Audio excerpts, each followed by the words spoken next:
কবরের প্রথম রাত সত্যি কি এত ভয়ঙ্কর? হ্যাঁ, রসুল সাল্লাল্লাহু আলাইহি ওয়াসাল্লাম বলেছেন, কবর হলো আখিরাতের প্রথম ধাপ। যদি এখানে সফল হও, পরবর্তী ধাপ সহজ হবে। কিন্তু কবরের ভিতরে আসলে কি হবে? হাদিস অনুযায়ী দুইজন ফেরেশতা আসবেন, মুনকার ও নাকির। তারা তিনটি প্রশ্ন করবেন। কোন তিনটি প্রশ্ন? প্রথম, তোমার রব কে? দ্বিতীয়, তোমার দিন কি? তৃতীয়, তোমার নবী কে? এগুলো তো আমরা সবাই জানি, উত্তর দেওয়া কি কঠিন?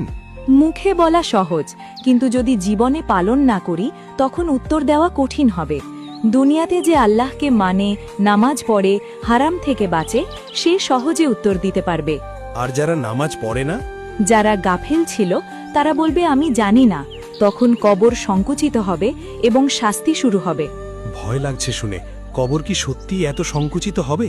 হাদিসে এসেছে, কবর এমনভাবে চাপ দেবে যে পাঁজর একে অপরের সাথে মিশে যাবে যদি ব্যক্তি গুনাহগার হয়। তাহলে আমাদের কি করা উচিত?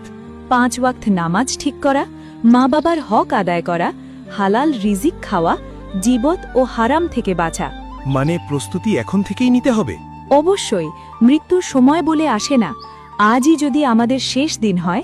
আল্লাহ আমাদের কবরের আযাব থেকে হেফাজত করুন। আমিন। আরও ইসলামিক নতুন ভিডিও পেতে ফলো করুন।